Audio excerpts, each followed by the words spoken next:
If your Instagram Reels look blurry or low quality, it's because high-resolution playback is turned off by default.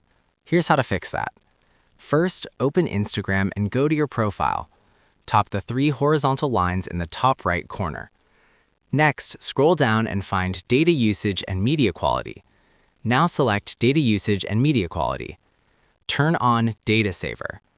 Tap the High-Resolution Media option. Then select Cellular plus Wi-Fi. This enables high-quality Reels whether you're using mobile data or Wi-Fi.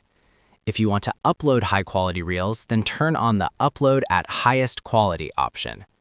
That's it. Your Instagram Reels will now play in the best possible quality.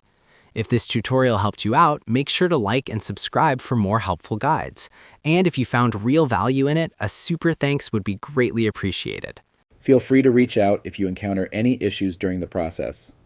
If this video helps you out, please leave a like and subscribe.